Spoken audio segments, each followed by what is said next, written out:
Walkthrough on level 2 paper sample 4. Let's begin. So each two tasks, each is worth 25 marks. The first one is about an orienteering route planning task.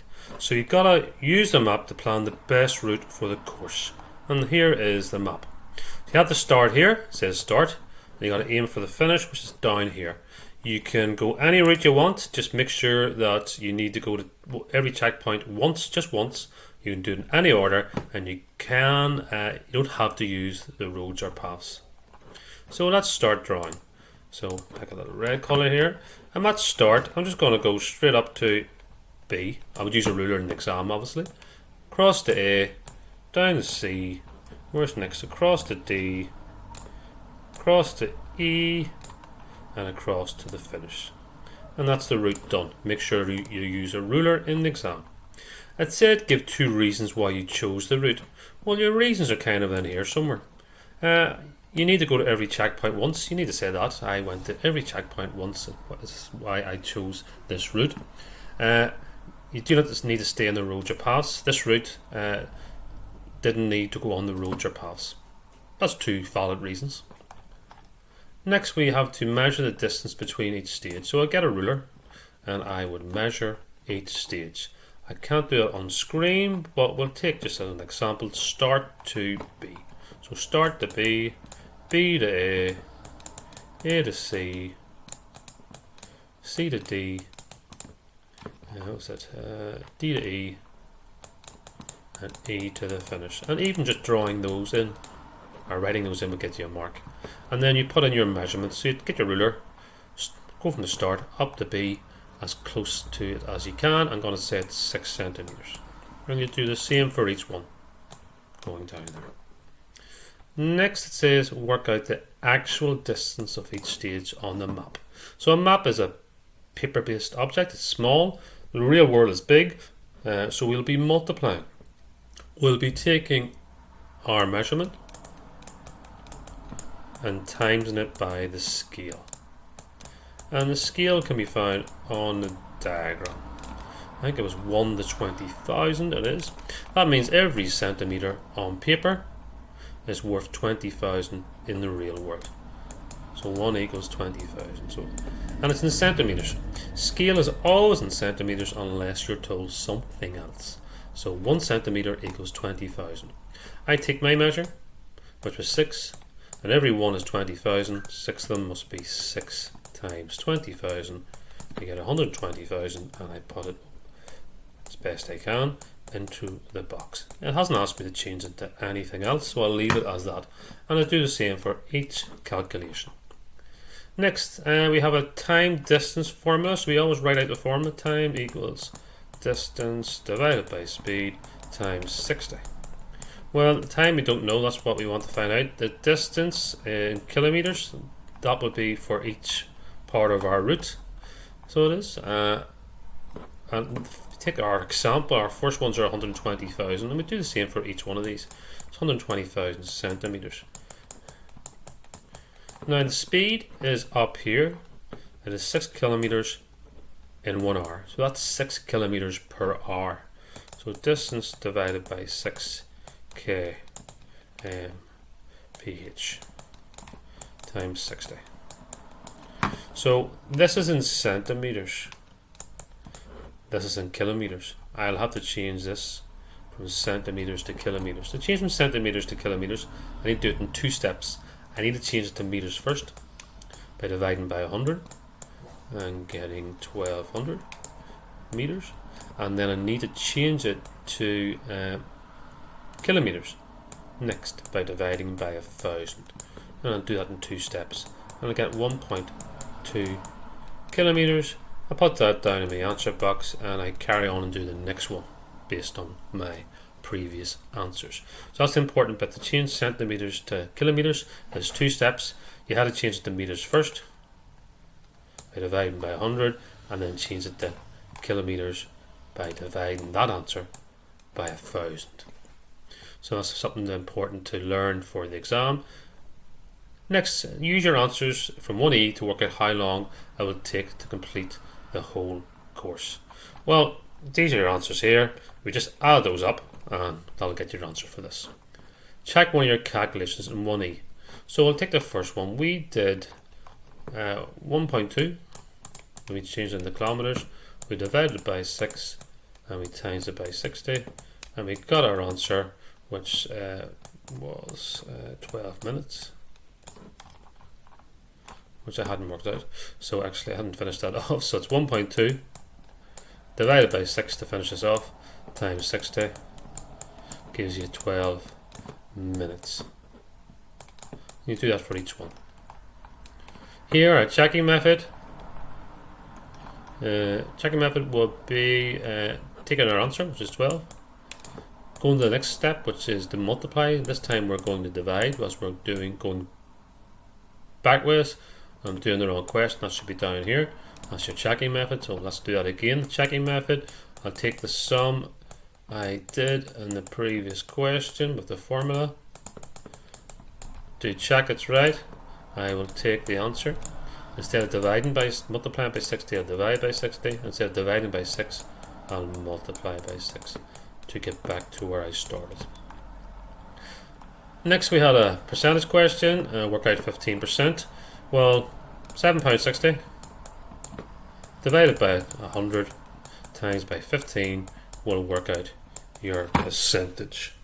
And I'll just get my calculator to do that. So it's £7.60 £7.60 7.60 times divided by 100 times 15 is £1.14. I'll add those two together, as it says, work out how much they will pay after the rise, and we get £8.74. We'll do that for the next one. 580 divided by 100 times by 15.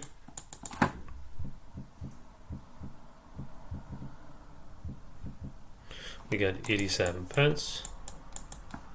I'll add that on. It's 6.67. The last one is £3.40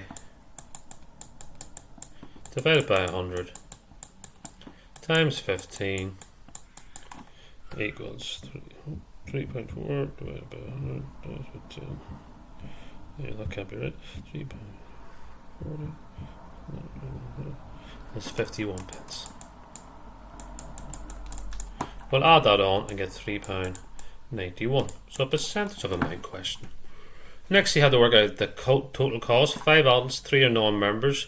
Well, this is your members and these are your non-members. So 5 adults, so 2 are members, so it's 2 times 760 plus the non-members is 3 times £8.74. The students, what's the student? There's 4 students, 2 are non-members, so and 2 are members, so it's 2 times 580 for the members plus 2 times 661, I think, for the non-members.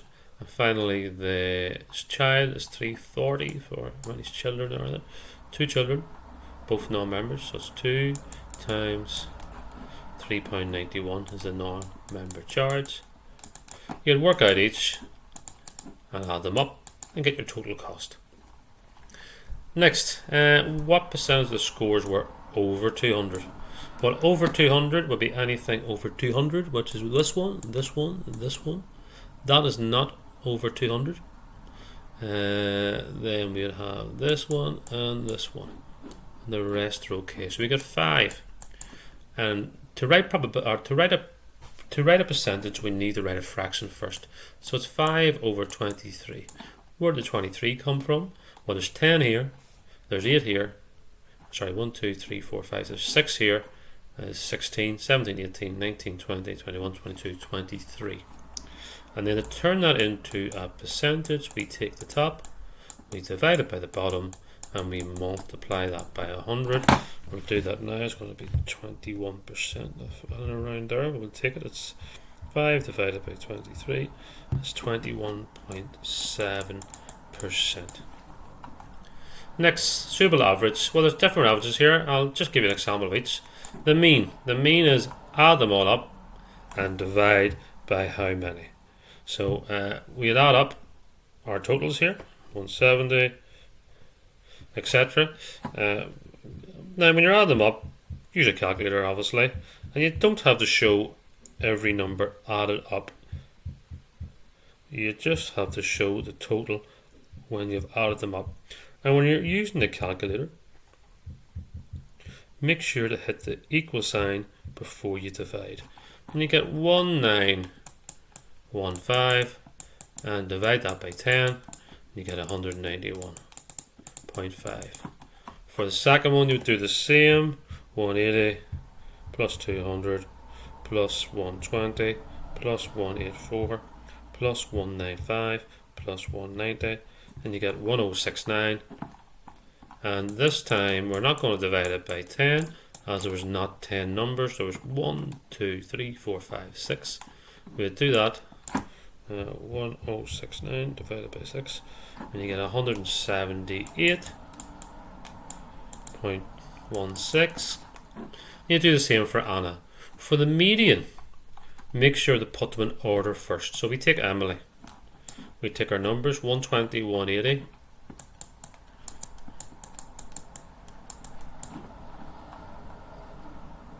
One eight four, 190.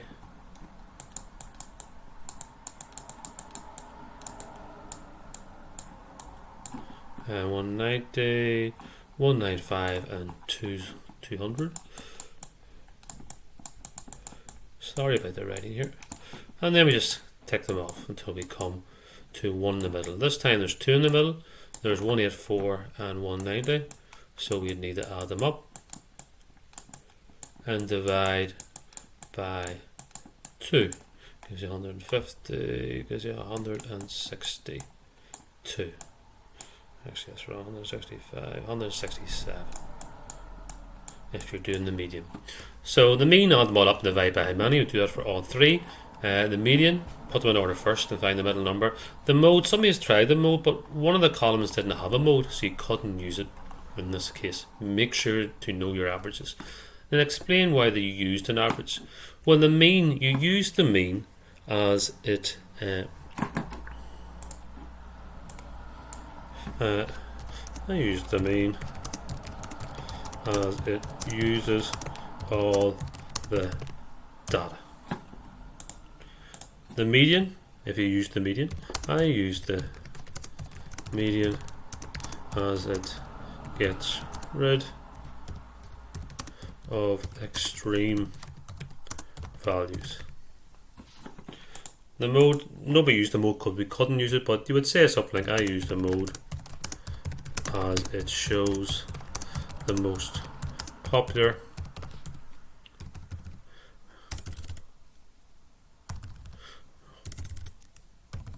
whatever it is.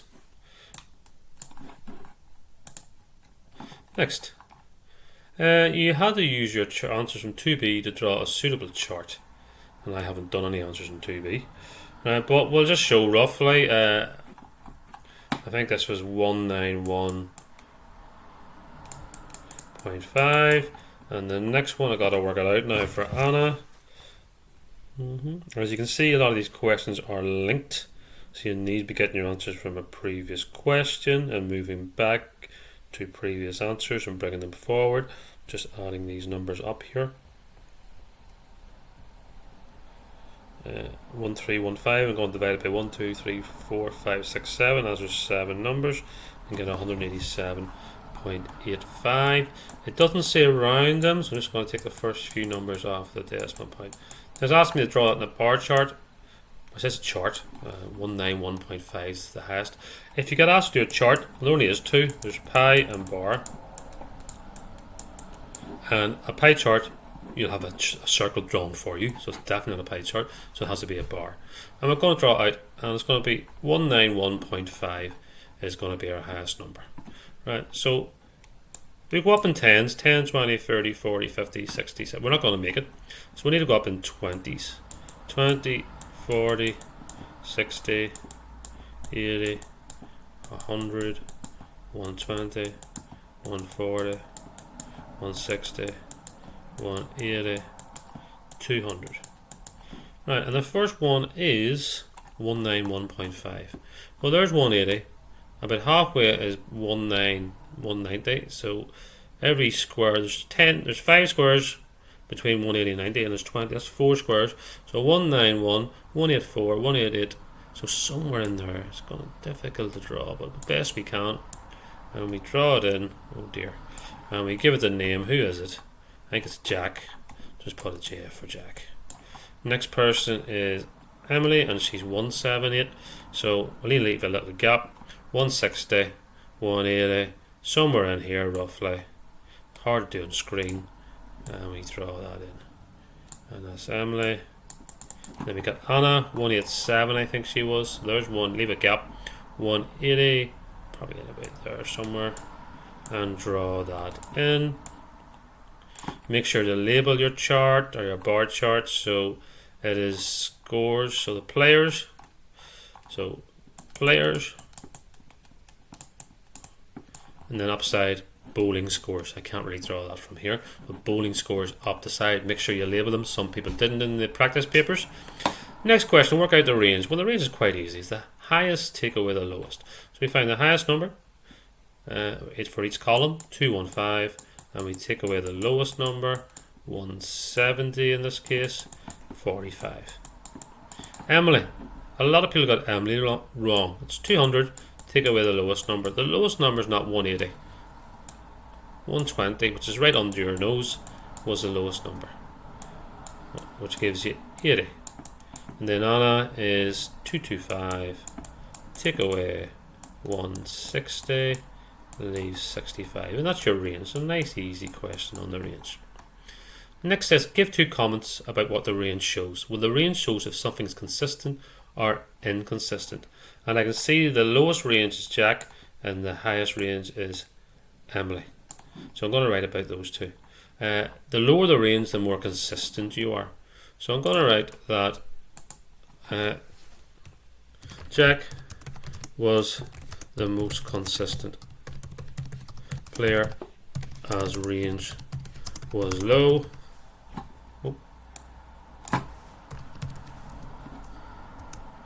As range was low, can't spell.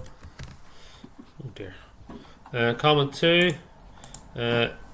Emily and Anna were more inconsistent than Jack. And that would cover that. As their range, well, right there, as their ranges were higher. And the higher the range, the more inconsistent you are. Nice word to remember. As a lot of people got those sort of, I don't think anybody got them right. Next, we has a scatter graph. He has drawn trend lines for Jack and Emily. Write 2 comments. Right, and it says an important word: compare Jack and Emily. Very few people actually compared them. They talked about them individually. Well, comparison. What we see is people's scores. That's them 2 there. They're both going up. So that's what I would say. I say both players' scores are going up the more matches they play.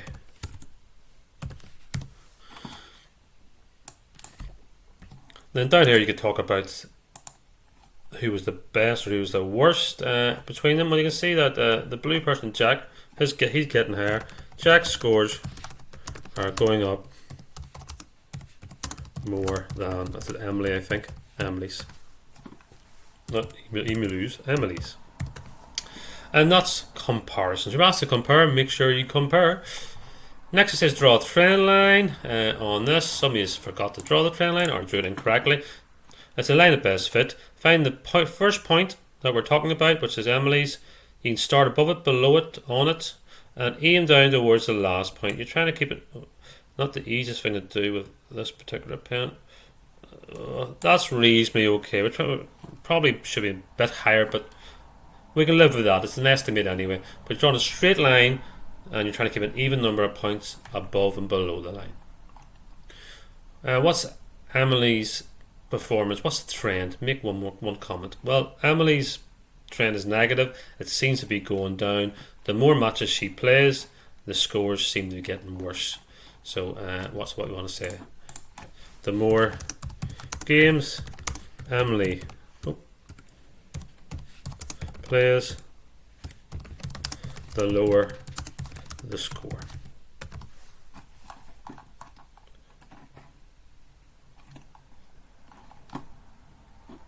Then I'm just going to do a tree diagram to finish off. It's a tree diagram question. So branches, like so.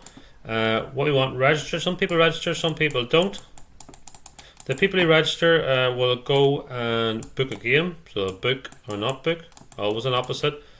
That was no use to us. This is what we're interested in, 3/4. So 3/4 of people register, 3 out of 4. What's left over? 1 out of 4. Half of people do something, they book, half don't.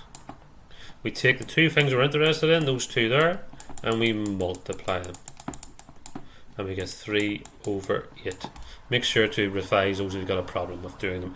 So 1,000 students, what's the probability somebody will register online and book a game? Well, we know it's 3/8, so basically it's 3/8 of 1,000. So 1,000 divided by the bottom of the fraction times by the top gives you 375. Thanks for watching this whistle stop tour of paper 4. Hope you appreciate and find it useful. Thanks for listening and watching.